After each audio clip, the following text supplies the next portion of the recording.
Якбора якчанд даста тренерони худро хориҷ карданд. Яке аз ин чунин даставо Вест Хэм бошад, ки Мануэл Пелегриниро аз вазифааш озод кард. ҷои ӯро бошад собиқ тренери Эвертон ва Манчестер Юнайтед Дэвид Моес гирифт. Рости муваффақ нашудани Пелегрини ва хориҷ кардани ӯ ҳеҷ касро ҳайрон накард. Не, ин на барои он ки Мануэл тренери бад аст, балки барои он аст ки ин Вест Хэм бошад.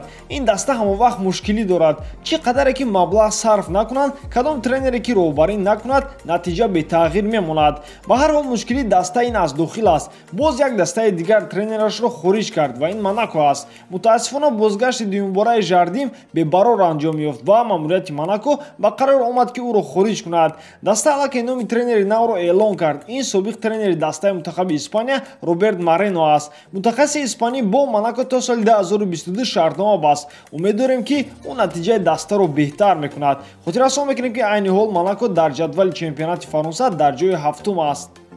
Дӯстон, сарпарасти доимии видеои мо компания 1x мебошад. Дар он ҷо коэффициентҳои баланд аз ҳама асосаш эътимоднокист. Агар футболро хуб фаҳмед ва хоҳиши ставка карданро дошта бошед, ба ссилка комментария буда даромада бо промокоди TouchFood соҳиби 6500 рубл шавед. Имконияти хуби пулкоркуниро аз даст надиҳед.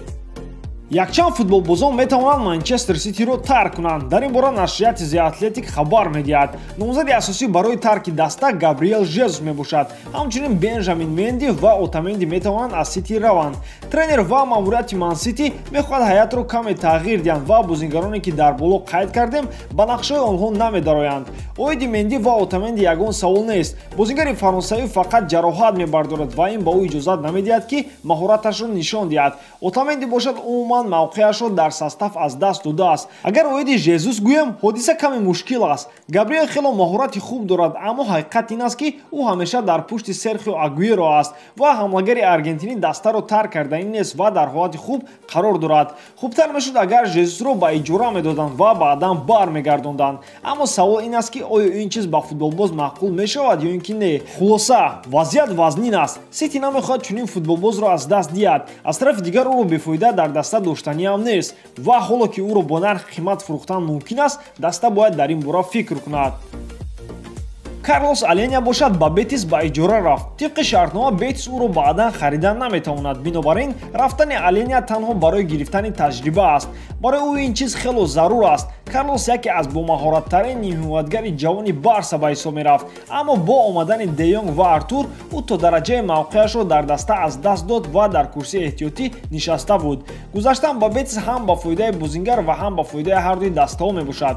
Рости Аления ягона нафаре нест ки зимистон Барселонаро тарк кард.